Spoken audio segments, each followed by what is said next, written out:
Thank you very much. That was Brian's idea to end that little film staring into a toilet. I hope that wasn't too offensive. Let me begin, if I may. In the first instance, thank you all for coming today. It's delightful to see some evening here. So we've got sunlight for another half an hour, and then it'll plunge us into darkness, but we'll still be visible.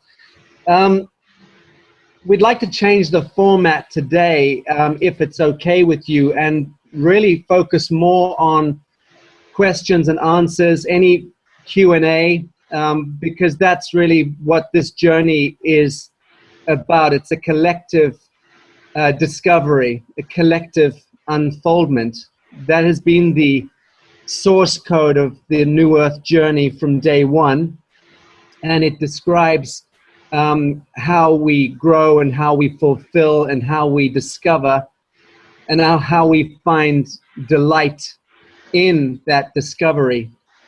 And that's a key word, delight, which I'm going to refer to a few more times this evening. I've written a small list of keywords here. There's nothing prepared to talk about particularly, but I do want to just run through a list of key words, because they are the words which do describe what it is that we are creating, what we are seeding, what we are proving out here, not just in Bali, but actually in multiple locations around the world. In the first instance, I should explain, Brian is very much the director of the project here in Indonesia, and this is the most important project for us. It's the flagship New Earth Nation Haven. It's a partly commercial undertaking. It has to be. We have not declared sovereignty from the Indonesian government with this project. We're not looking to create that kind of conflict using law, not at this stage. First, we have to demonstrate and prove the social experiment of what we're doing. And the way we're doing that is to work hand in glove with local communities, with the municipal so-called authorities, and even, where necessary, with the fiction government so-called authorities. Because first we're going to be proving out the social ecology and the social economy of the New Earth metric or the New Earth vision. And once we've managed to demonstrate the social experiment and how it works and how it benefits people, how it's ethical, diplomatic, and even the moral high ground to be able to then begin the process of negotiating sovereign status from the crown or from the state. And incidentally, proving that sovereign status is not that difficult. We're not looking to get the consent or the permission of municipal and central governments here. This is not our interest. When I talk about a social experiment, be clear, I'm talking about proving it to living men and women. We're interested in men and women caring about the social experiment and buying into it and seeing that it works and then joining their voice into this chorus. Because once we've got that, the strength in numbers, hearts and minds, government follows. Municipal governments and authorities, so-called authorities, they follow what people dictate, ultimately. So some of the trigger words I've got here are, and I'm going to start to some extent in order of importance: art, beauty, and consciousness. Really, when it comes to the New Earth vision and we talk about art and beauty and consciousness, we're talking about very much the same thing. Art is important because art defines that which is not contained by time or by the illusion of time. The world that we inhabit right now is drunk, intoxicated, enchanted by time, which is a myth. It's the most dangerous myth of all. Time itself is the source code of death, of entropy, of the entropic values in the mind. And it's because of that source code of time that we are predisposing ourselves towards entropy, towards decay, towards death. This is measurable and provable in scientific laboratories today, that where we place our attention, where we project our plasma and connect our light, our prana, our life force, where we place our attention is what becomes. And we're inviting you here with the New Earth vision. We're inviting people into stepping outside of time, number one, and stepping into art. Time is defined by mechanics, the mechanics of the movement of the sun, moon, and stars, the mechanics of harvesting the energy and the work of human beings. So we could speak about the Vatican conspiracy and about the Babylonian and Julian calendar, and how the measuring of time is how priests and kings and elites have controlled, harvested the time and the energy and the input of human beings. Ultimately, that's what it is. It's a way of organizing energy for the benefit of others. Because we don't need fundamentally to have a mechanistic time signature to define the movement or the passage of creation, the passage of expression. We need only to engage in the now and to be very present within ourselves and allow ourselves to actuate fully into our creative expression. That's where the art comes in.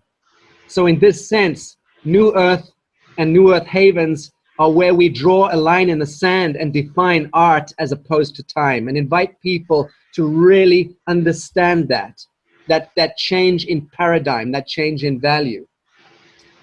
Beauty is important because beauty, in the normative sense, beauty defines patterns of perfection. Whether we admit to it or don't admit to it.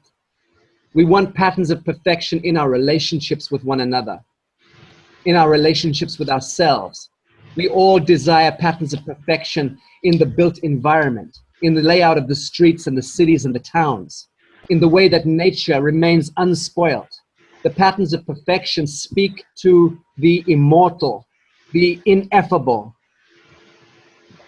And it's something which is imprinted within the cellular matrix, the light matrix, the blueprint, the template of manifest creation. So beauty is vital, that we maintain this consideration of beauty. And with the New Earth Haven models, everything is predisposed towards beauty and the harmonics of beauty, because it's so important to pull us away from the entropic, decadent, false light that our civilization has become addicted to. Consciousness. I don't need to explain to anyone in that room what consciousness means, because you are the hallmark of consciousness in answering the call, placing your attention toward Marie and Jorge and Brian and the team and what it is that we are doing here. We're making this manifest. We are not speaking up ideas. We are manifesting. Consciousness, by definition, is dynamic action, affirmative action. And that takes us to another word, sovereignty. And sovereignty, to my mind, describes all of the above. Once I, as a living man, have stepped outside of the fiction of the civilizational dystopia, out of the social malfunction of a reality that has been programmed for me since birth by gender, by family, by local community, culture, national instinct, civilizational instinct. All of these are mutant patterns, religious myths, cultural myths, are all programs. They are software installations. None of them, in and of themselves, have any life or any affirmative value.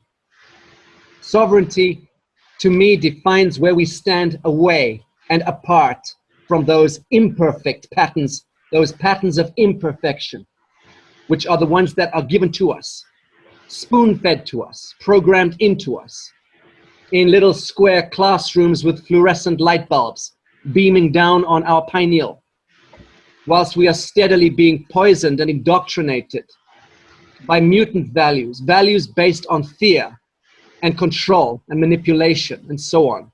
So New Earth,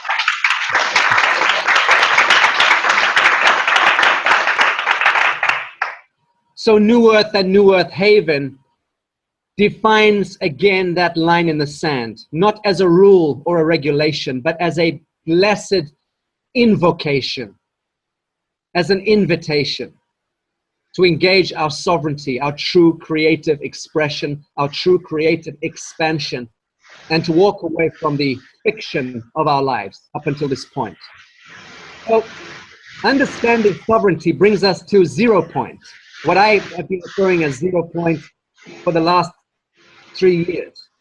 And I know that to speak of 0 point many times can sometimes sound quite cultish. I understand that, and I'm not apologetic for it. And I'll tell you why. Because there's nothing else that I can think of that describes it. 0 point social ecology and a 0 point social economy.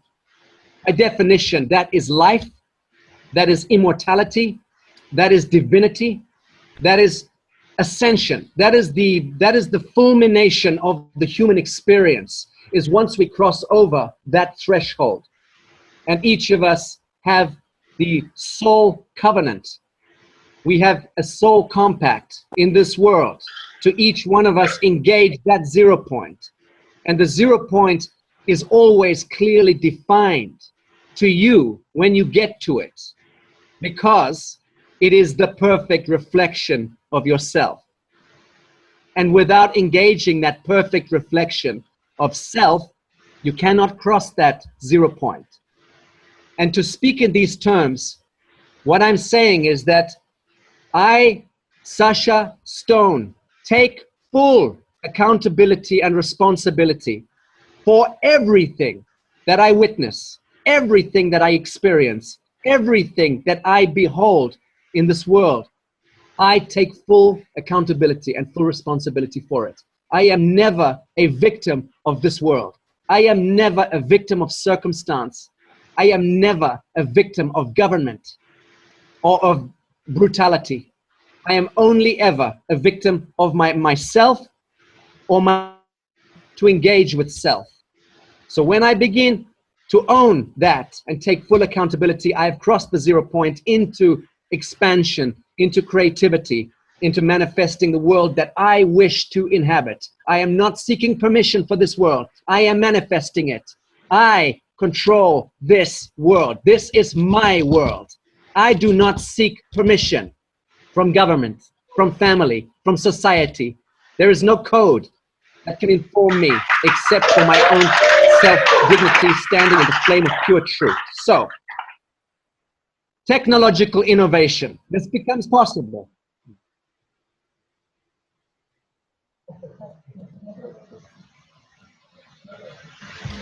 What is now possible once we have stepped over that threshold? And what are we manifesting within the New Earth communities? I can tell you now, we are manifesting cultural integration. Wherever we are manifesting, we are studying and we are taking into consideration those values and those principles and those traditions and honoring them. This is essential. This is essential wherever we are in the world. Technological innovation. Brian turned to me before this conversation and he said, are you going to tell them? Are you going to tell them today? And I said, well, maybe that we're about to make an announcement. Don't do it, man. That we're about to make an announcement in a few weeks' time. We have secured absolute free energy technology out there. For those of you who know my work, you know that I've been very much involved with breakthrough energy and so-called free energy technology innovation. I've been involved with this for many years. I've worked diplomatically in government and the multilateral community in the United Nations. I have been promoting and pushing and meeting scientists and technologists for years. I can tell you now that we have secured absolute free energy technology that we will be gifting to every single household or New Earth community or New Earth haven anywhere in the world. It will take about a year for us to get into the full manufacture of this, but I am very confident that we will be in a position to gift that free energy technology, which today can any house in Norway or Sweden or Finland or Denmark in a box that is no bigger than that. We have the technology. We will be gifting it to New Earth communities and householders. Anyone who engages the treaty will be granted this technology. And the reason why this is an important factor, I want each of you to consider something, please. Consider very closely what I'm saying here. The thing that takes up most of your life energy and your time, every one of you, is something called a job. To me, this is an indignity. This is a disgrace to me. No human being, no organic living man or woman should ever do a job or have a job. This is nonsense. You should do a life. You should have a life. And your life should be completely connected to your pursuit of excellence and to your pursuit of bliss and to your pursuit of dignity. You can get that kind of a life, but only once we get free energy technology into the world, quantum technology solutions. Because the reason why you are doing a job is because you need to get money, and you need to get money because you need to pay bills. And the bills that you have to pay are all connected to energy, whether it is food, transport, communications, lighting, heating, everything is connected to energy. So think about it. When energy becomes free, quote unquote, then there is no possibility to enslave humanity any longer into the harvest wheel of doing a job, to get money, to pay bills. All of that is a controlled mechanism of governments, big business, central banking, and Babylonian magic. We're about to walk away from that civilization.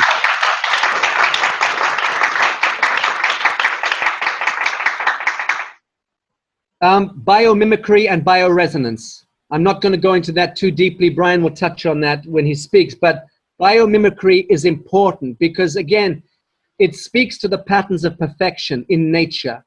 Those patterns that are innate in nature, whether we're talking about the Fibonacci spirals or the M-set mathematics or the phase conjugate dynamics of pure energy transmission, biomimicry and bioresonance speak to the natural patterns that already exist. So every single thing that we are doing within the New Earth communities, within the New Earth nation, within the metric, is all respecting biomimicry and bioresonance wherever we can, including the clothing that we are beginning to develop. And later this year, in the middle of this year, we are actually launching a New Earth label, fashion label. This is just for standard clothing, but it's with bioresonance. All the fabrics are fully organic and bioresonant. This is so important. Right now, 90% of you are poisoning yourselves without even knowing it because of the clothing that you are sitting in that room with. The dyes, the chemical dyes that have been used in the fabrics in your clothes that are touching the sweat molecules of your skin are poisoning you. They are causing mutations in the cells. This is what causes cancer, ultimately. In the same way that the way in which that room has been designed, as a square room, it has no spatial harmonics whatsoever. It's trapping negative etheric energies and triggering them back at you. The building is wrapped in copper wires, which are putting out mutant electrical values, which are also causing cancers. So everything around us normally is killing us. It is not in coherence with biomimicry or bioresonance. And this is what we are changing with every single aspect of the built environment within a New Earth haven or community. Cooperative farming. This is also connected into the cultural integration, but obviously we are completely organic and GM free. We are bringing in pioneering seeds and creating seed banks and beginning the process of then being able to exchange those pioneer seeds with other communities around the world. You will see in 8 weeks from today, 12 weeks from today, anyone following what we are doing online through social media will begin to see exactly what we're talking about. The kind of food that we're going to be putting on people's table is food products, vegetables, and herbs that you've never even known existed. You've never seen them before. They are so spectacular. There are tens of thousands of plants, genus out there that we can eat that are giving us energy and affirmation, but they're not put on the supermarket shelves. You never get to see them. You only get to see turnips and potatoes and carrots and tomatoes, and every tomato looks like this and is red. No, there are 3,000 forms of tomatoes. Some of them are blue. Some of them are black, literally, and so much more delicious, so much more beautiful to look at. But the point is that the monoculture, that your government, your corporation, banking, cartel government has allowed for a monoculture to destroy the diversity of food, the diversity of color and of experience. New Earth Havens is taking us back into full spectrum. Permaculture is a part of that. That is, as many of you will know, the science of harmonics within the land, knowing exactly what to plant, where to plant it, and which other things to plant nearby, to use a sense of a dimension of spiritual or sacred communion with the earth, understanding the telluric energies of the earth and the dielectric energies of the ethers and how they combine to create a perfect combustion point. Finally, I would just end by saying that the social experiment that we are doing is our lives. It's not an experiment to us, it's our lives. It's everything that we are.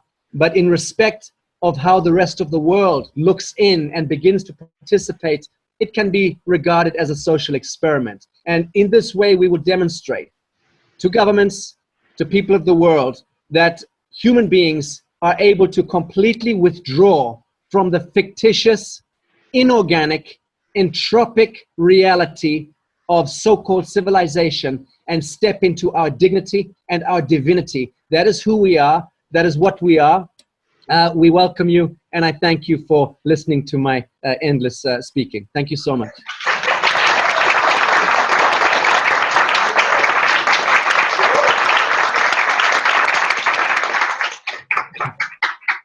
Well, luckily for me, Sacha's a very easy act to follow. Whoever is in the room that has been familiar with my work over the course of the last couple of years, you have probably heard me on the radio, followed my blog, Brian Kelly's blog, Blogspot, and followed a little bit of my journey through Morocco with Jorge.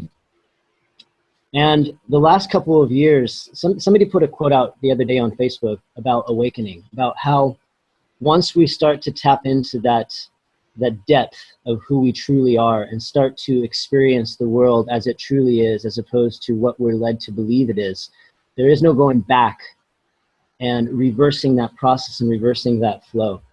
And it took me 2 years of diving down every rabbit hole that I could find in the discovery of process of trying to figure out and make sense of the world that I lived in, to finally get to the point where I realized that no amount of additional education was going to get me any closer to figuring out what represents my greatest passion, my greatest joy, my greatest bliss.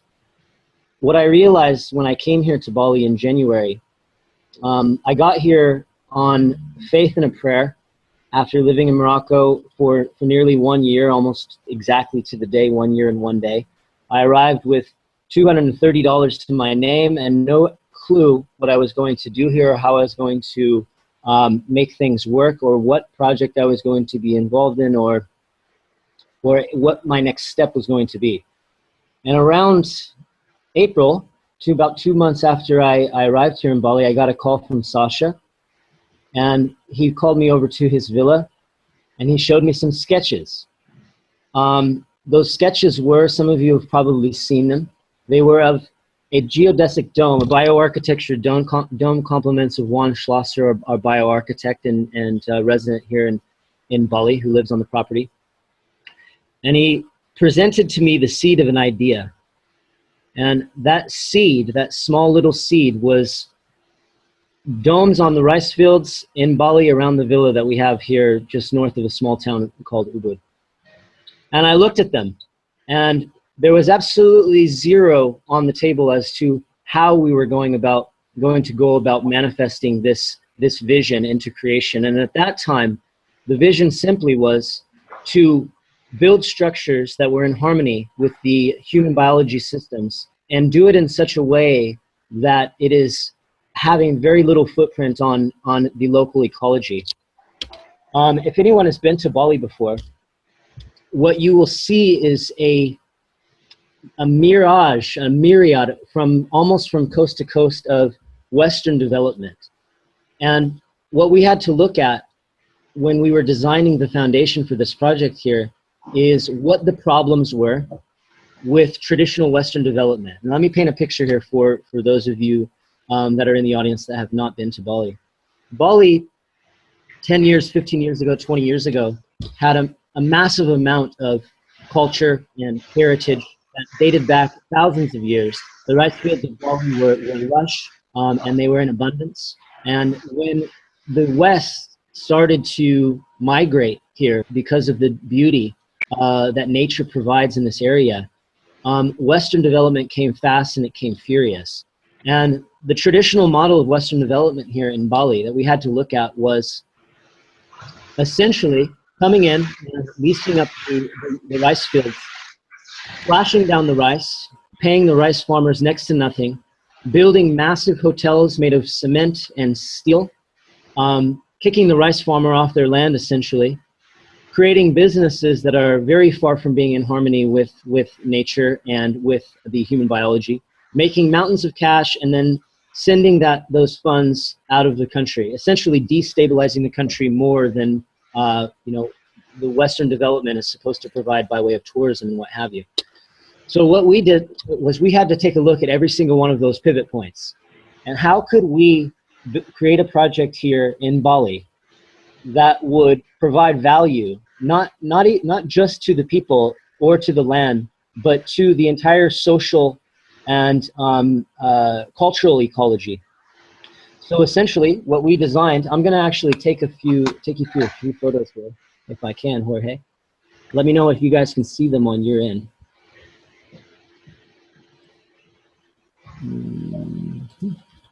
Yeah. Can you see? Yeah. Okay, so this was our original design. Some of you may have seen it on Facebook. It's a dome on stilts, and it is probably the worst design that we've created so far, structural engineering wise.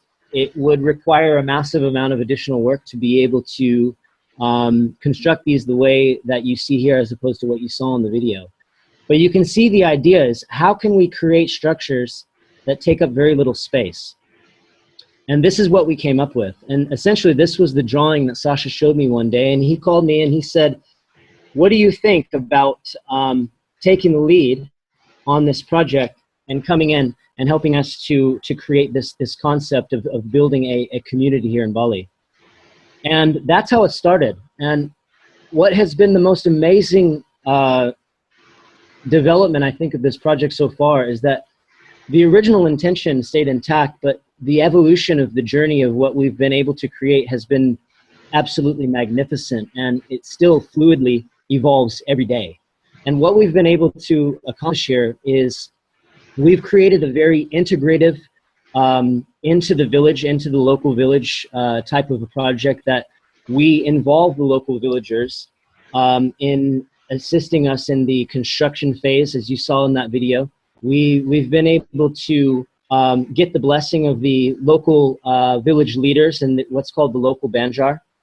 And so the pivot points that we had to look at were minimizing the effect of the rice fields, allowing the farmers to continue to be able to farm the rice, even around the domes that we build. we wanted to be able to provide local jobs within the community, which we've done. We hire right now about 50 or 60 local workers to assist with the cafe. We have been able to secure partnerships with the local rice farmers and allow them to let us do traditional, convert over from GMO rice over to organic red and organic brown rice, which has been extremely successful up to this point. Some of you probably have saw some of the photos and images that I put of the presentation that we had in our living room. It's a massive amount of reprogramming social and cultural conditioning that we've been up against.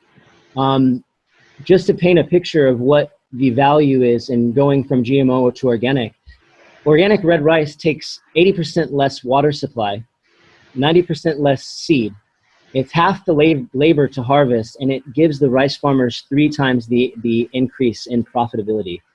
And so out of 10 rice farmers that we had over for our original presentation, 9 of them have opted to go from GMO rice over to organic red rice and organic brown rice production. And so what we are doing here essentially is this social experiment that Sacha is talking about is essentially going to create the opportunity for us to be able to play off of the success that we have here in the local area and expand well beyond the local geography of where we are currently with the Haven project in Bali, throughout the rest of Bali, and then ideally and essentially and very quickly, it seems, into the rest of the world. So the dynamic action that Sacha has talked about has been it's created this massive magnet of appeal. We have been able to attract some of the leading permaculture and sustainability experts on the island to be a part of the project with us. With the bioarchitecture and the structures that we're building with Juan, we've been able to bring in a local bamboo build team in excess of 25 to 30 local skilled bamboo workers. Some of you have seen the photos of the natural pool, which no chlorine, no chemicals, using ecosystem, plant-based ecosystem to provide the filtration for the swimming pool. Some of the highlights, compost toilet systems that don't have to be emptied for 2 years or more, water capture systems so we can capture all of our own rainwater. Sacha talked about the free energy technology, which is the grand slam dunk of being able to give people the full spectrum sustainability and off-grid application to the communities that we're developing. We have a permaculture project in excess of 25 ARA, which is 250 meters square of local rice fields that we are going to be experimenting with some of the cleanest, most organic food on the island, which we'll be serving in our restaurant. We've been able to attract Ariana, our organic and vegan raw food chef, world-renowned raw food chef for our restaurant. And we're in the process of beginning to construct the largest bioarchitecture superdome on the island, the only one really, at 170 meters square, which can fit 160 people inside of it for yoga and meditation and ecstatic dance and workshops and retreats and seminars. What we're essentially...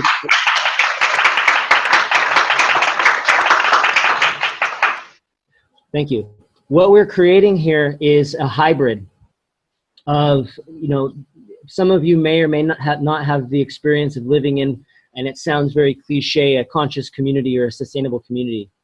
And there are some that are out there that are doing things very successfully, but there's more so that are out there falling on their face trying to figure out, how do we make these things work?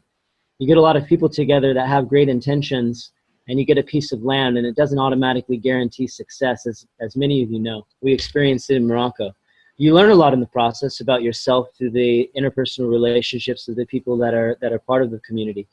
But without the resources in order to be able to build and in order to be able to grow, it's an uphill battle. And so the commercial aspect that will allow the energy to flow into, give us the ability to do the building that we have access here to do. The model is quite brilliant. We'll have a little something for everyone as far as the intentionality of coming and being a part of the community aspect of the project here in Bali. We will have a combination of local travelers that will be coming through for, you know, a weekend or a week with their families, coming through Bali and want to have the full spectrum sustainability experience and eco experience that is in very high demand right now, not just in Bali, but throughout the planet.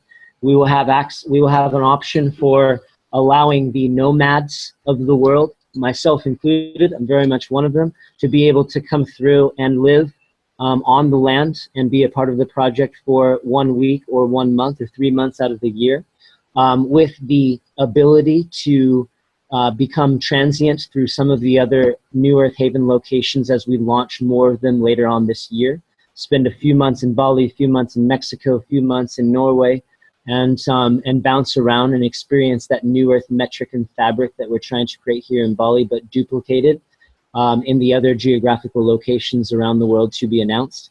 And then we'll be able to offer a component of this project that will allow for people to come and live full time and hold space as a long-term resident here in the community. So it does provide a little bit of something for everyone based upon intention. Some people just want to dip a toe in and try the community lifestyle. Some people want to come in and do it full time. And so there isn't really anything like this that we've been able to find that is in close approximation to the total scope of what we're creating. And really what we're looking at every juncture is, how do we push the envelope as far as we possibly can in each space, whether it be the food that we grow, the structures that we build, the total scope of the project from soup to nuts. How do we push the envelope to where it has absolutely never been done before?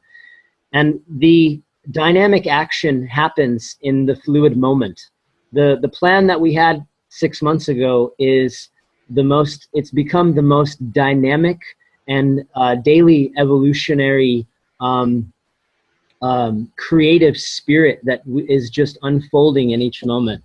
And I can't say how grateful that I am that there are people around the world that are as motivated and inspired and ambitious and as passionate to see this change that I know that we've all been waiting for.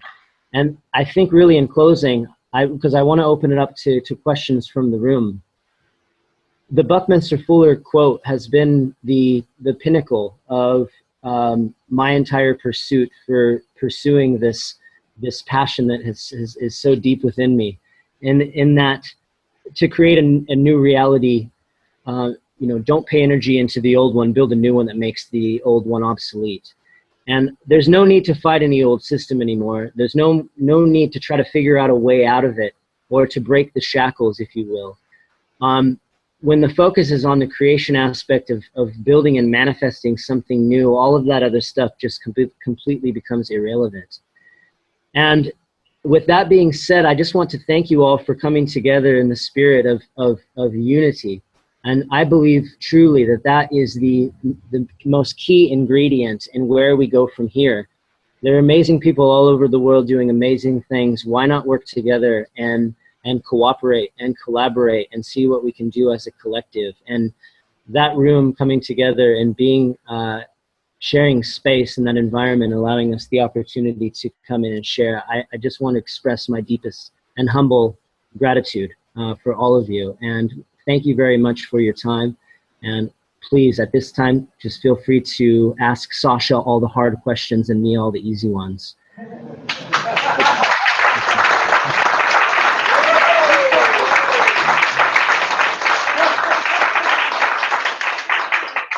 Thank you. What's the temperature down there? Did you get a mic in there?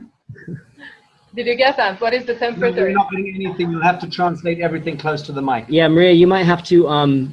as they ask the questions, you can ask Hey guys, the first question was, what is the temperature out there? It's hot. It's hot. See the sun? Is the sun there? Can you see the sun? No, the sun's gone down. No, technically it's just in another part of the flat earth. It's over there somewhere and it's just out of view.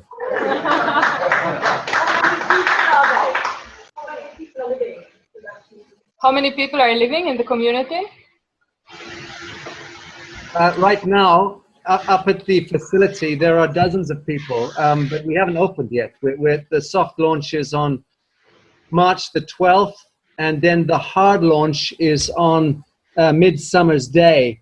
In fact, on Midsummer's Day, we have a day-long festival here in Bali. It's a New Earth festival, one-day festival. We will actually be doing a countdown to the major New Earth festival next year, which will be, I think, a 7-day or 8-day festival. A very big New Earth festival is taking place next year. But the Midsummer's Festival on 20th or 21st of June, we are going to be unveiling multiple locations of New Earth havens in 5 different continents.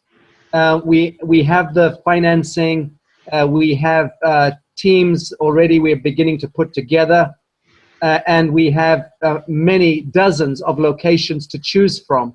So we are at the moment just doing an assessment of the preferred locations around the world, some of which we've already agreed and are beginning to become operational as projects. But we're making those announcements only on Midsummer's Day.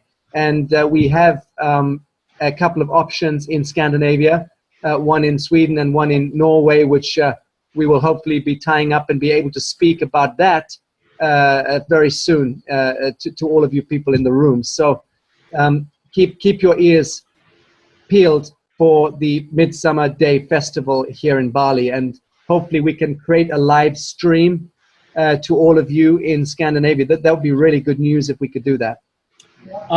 Just to add a little bit of additional on top of that in regards to the formation of the community, how it's organically forming is around the key contributors that we have here on the ground.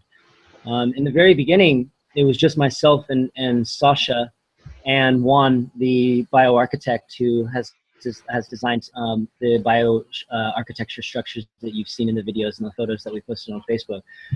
Now we have a growing team with Fred is our chief engineer. He's been a part of Humanitad and New Earth Nation for quite some time. We have the leading permaculture expert on the island. His name is Chakra. We have an Ayurvedic and natural homeopathic healer consultant named Tree, who is a local medicine doctor here on the island, and he's going to be working with Ariana, our head chef, to grow all of our own herbs so we can create our own special elixirs and apothecary, which is going to be like an old-fashioned pharmacy, except using elixirs and tinctures and herbal medicines. That's opening on March the 12th as well. That's going to be opening. Yeah, so we're going to be creating healing food. You know, we're really trying to take this health and wellness to the absolute next level.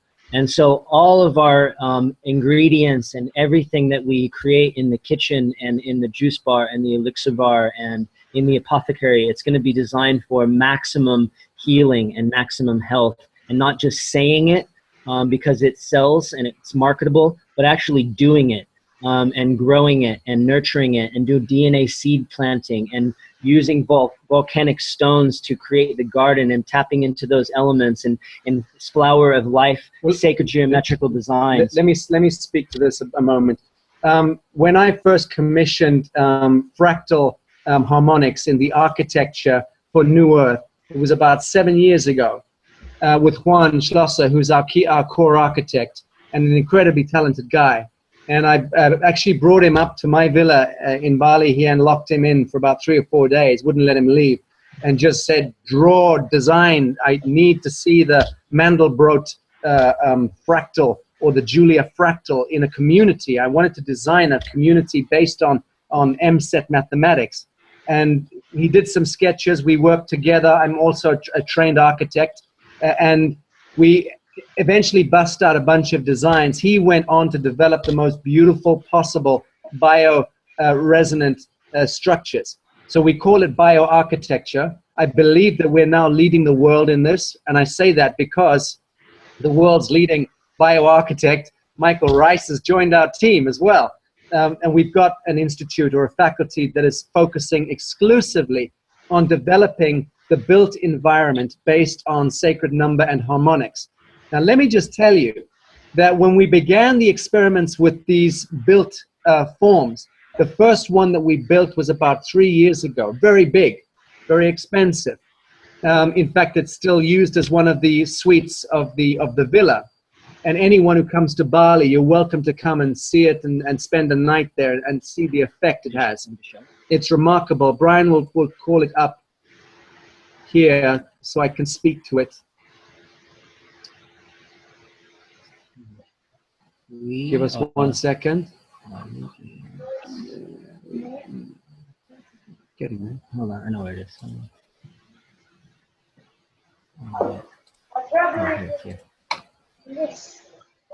Hold on, guys.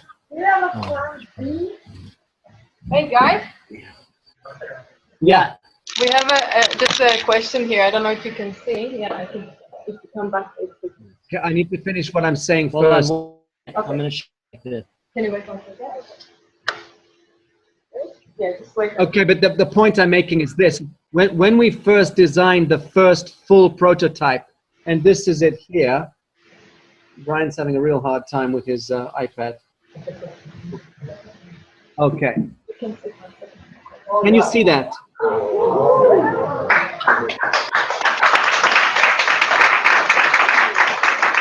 So, in that particular shape, and it's very, very big, and what we did was we charged seeds inside the structure at using Fibonacci ratios. And we took seeds and we put the seeds inside the room, and we charged the seeds for about 72 hours. You can, this is the ceiling. So let me tell you what happened. Is that when you build a form using sacred number, and the form corresponds to these patterns of perfection, you actually create a torsion or a scalar spin of the ethers inside that shape, inside that room, inside that house. And the spin that is caused effectively, in a sense, creates an invocation of the celestial blueprint, and it impregnates the physical with that celestial blueprint. So when we charge seeds in that building, we were growing plants that were 200% bigger and stronger in fiber density than the same seeds that were just planted without being charged inside this bioarchitecture. So this gives us an idea. We've done 6-7 years experimentation with seeds. Also putting people who are sick inside these structures and seeing how quickly it has a positive effect on rejuvenating health and bringing us back into a pattern of perfection in health and wellness. So the bioarchitecture we're talking about is very scientific. Actually, one of the world's most famous scientists, popular scientists, Dan Winter, has agreed to conduct full-on mathematical and scientific analysis of our bioarchitecture because he's so fascinated by the results that we've been getting. Okay, next question.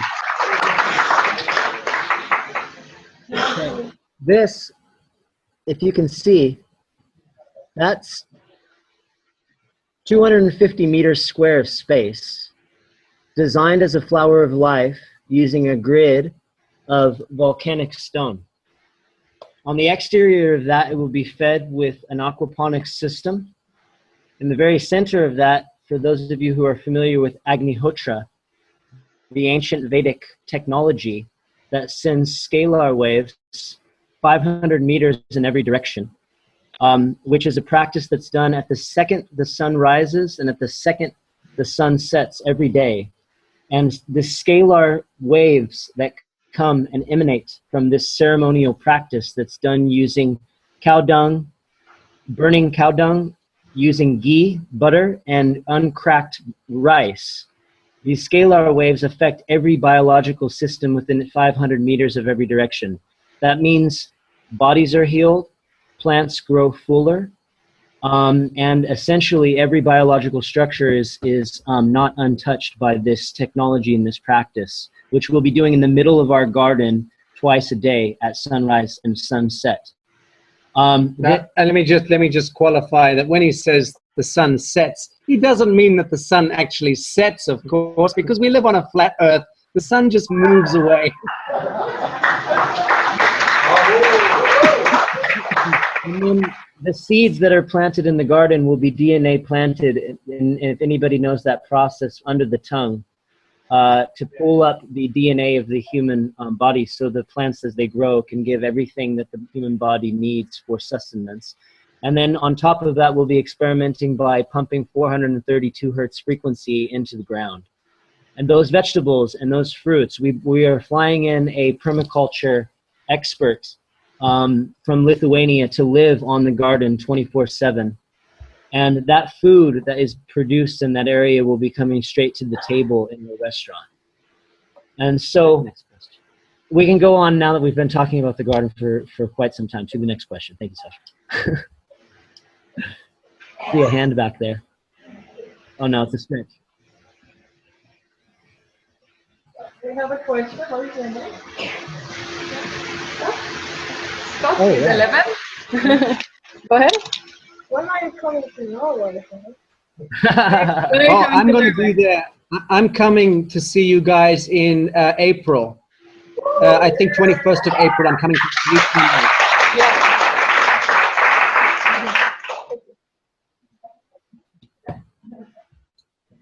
And me, maybe sometime when we open the New Earth Haven down the track, but I will be there with Sacha and Spirit.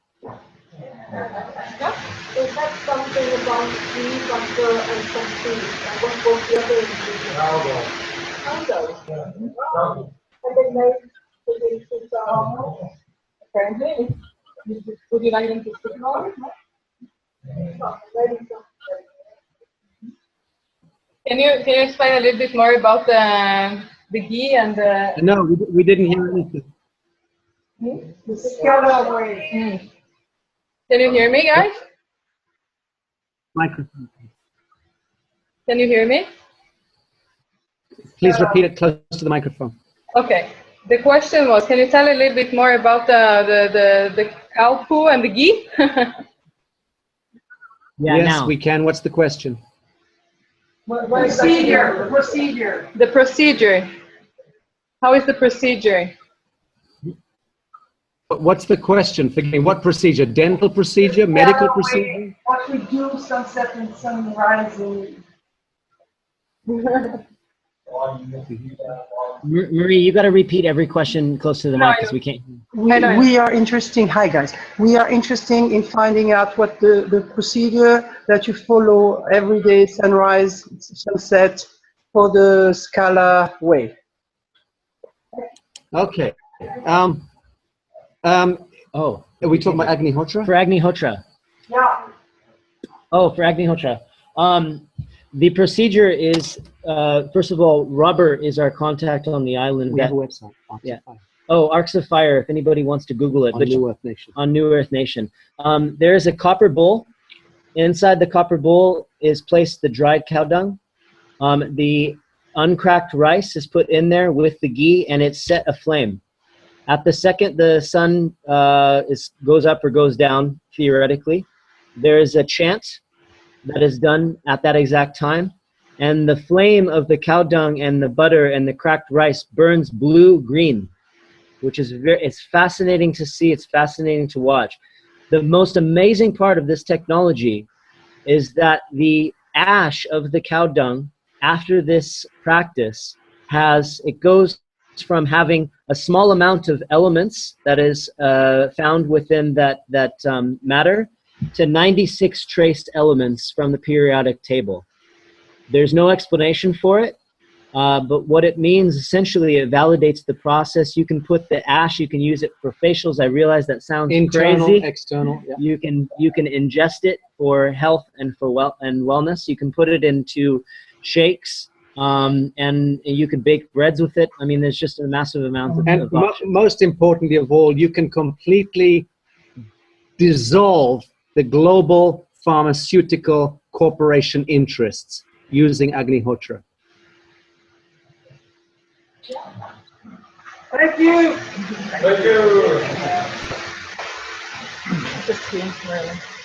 Can you dilute that matter and use it homeopathically on the fields? Yes, sir, you can. You can scatter it on fields and on plants. In fact, we do that every single day using the ash here. You can mix it with the compost, so it has a direct effect on the garden. We're going to experiment putting it into elixirs and juices at the restaurant every day, and bread. And every day we are going to, in order to promote. The other thing that Agnihotra does that is very worth mentioning is it mitigates the effect of the radiation from Fukushima. I believe the numbers are, if there was 1,000 people around the world that did Agnihotra daily, it would completely get rid of all of the Fukushima radiation in less than a year or something like that. And so it's extremely powerful. Robert, our contact on the island, has dedicated the last 15, 20 years of his life to spreading the practice. And there's a lot, he wrote a book about it, and there's a lot that can be shared about it. But I highly suggest, if there's anyone that's interested, just to research, and we'd be happy to point you to the proper resources to look into that. Next question. How many architectural shapes are you playing with? How many architectural shapes?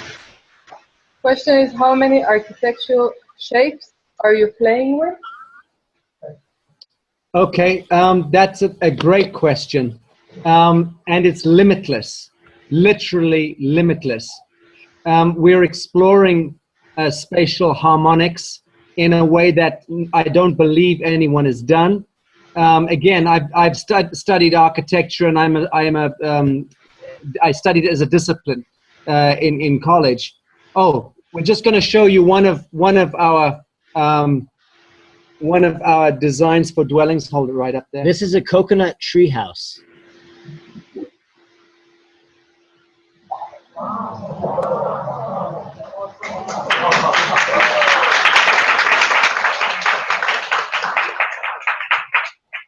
We're, as Brian said earlier, we're really pushing the boundaries here. And again, to bang that drum, art, beauty, consciousness. There are no limitations, no enclosures, no boundaries. As long as we remain in coherence with natural law, we're really just exploring everything. We are creating a paramagnetic connection with whatever we're building, even the furniture and the clothing. We are creating paramagnetic connection to the earth so that we are grounding and earthing. For those of you who know about the importance of earthing or grounding, you can heal almost any condition on earth within a few short weeks, especially if you're naked, lying with your spine directly on the ground, on the earth, preferably being anchored with a tree, a strong tree with your head or your feet.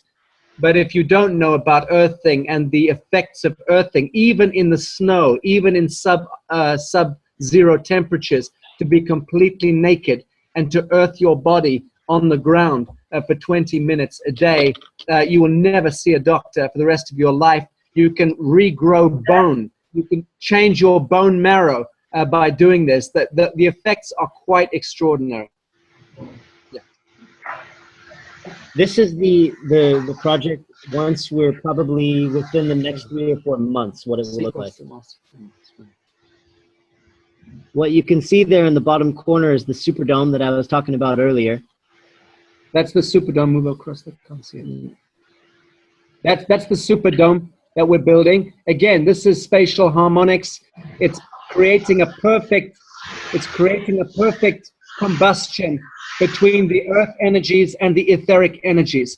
So whatever you're doing inside that structure becomes naturally aligned to the patterns of perfection that exist. And you can back there is the main Haven venue that we are opening in the 12th of March. Yeah. Tell them that we are teleporting right now. We are teleporting right now from Norway. We are teleporting right now. Ah, In the that's Eric. sweet. You are very welcome. Most welcome. Come on over. Two questions. One, which is architecture. You were talking about dwellings, because here in Norway we have sort of laws about the superficie which is allowed to have a roof compared to the land ownership. I was wondering, do you reckon that if you were doing like a structure that you have built, you just showed us, the other way around, it means as a whole, dug in deep enough and then cover it up with, it's deep enough so you can cultivate on the top of it, do you think that would be bad for a kind, I understand the question, but you don't need to be living under your vegetable garden. This is not actually necessary. But I understand the point that you're making, and creating this kind of Earthship scenario, of course, that's possible. Actually, we've got some architectural designs for Scandinavia that we plan to be prototyping there. Later this year, I very much hope we'll be in a position where we are actually building a new Earth haven in Scandinavia. I've got a fairly clear idea where this is going to be in my own mind. But we've got some ideas. I'm sorry, I didn't get that. He's not a Norwegian guy whose name Andreas, who bought land in Sweden? No? I'm not sure of this name. I'm not sure. But I do know that we are planning to experiment with geopolymers, and the designs and the materials that we'll be using obviously will not be bamboo and grass thatching, but different, similar styles, similar mathematics, but different materials. Okay. Free energy that you use, is it linked to the plasma energy from Keshe Foundation and similar project? I know Miran Keshe personally. I've dealt with him for many years. No, it is nothing to do with Keshe. It's far more exciting than Keshe's technology, far more deliverable.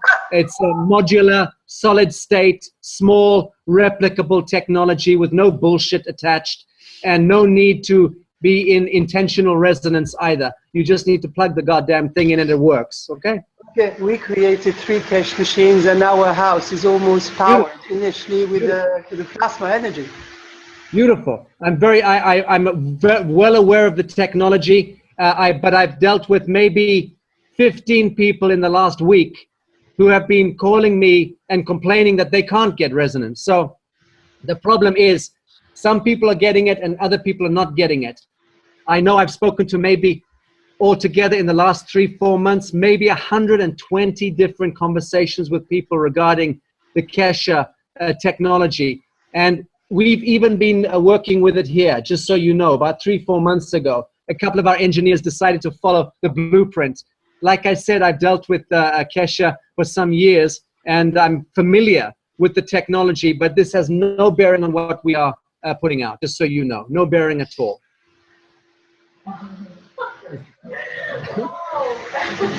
Well, have you thought of hemp as a material for Scandinavia? Because hemp. Yes, sir.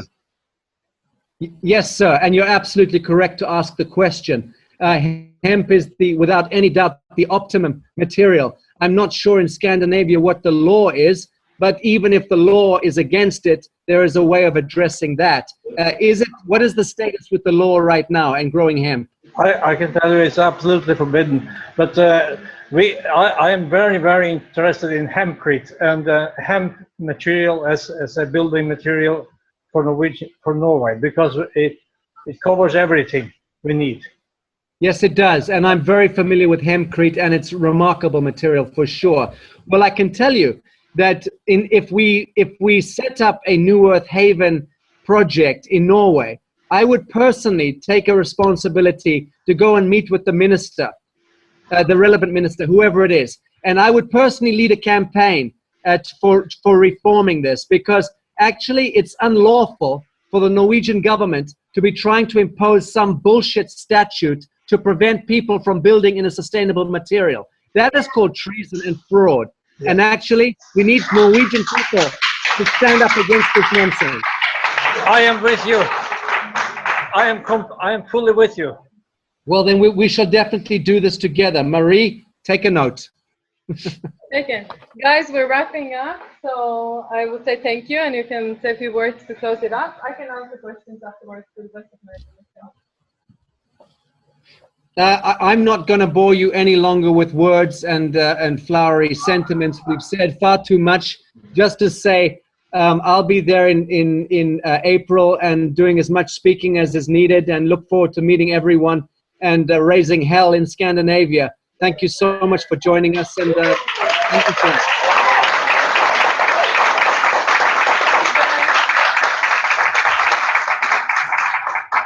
What he said. Thank you. Thanks, Jorge, and thank you, Marie, for hosting. Bye-bye. Bye. Take care.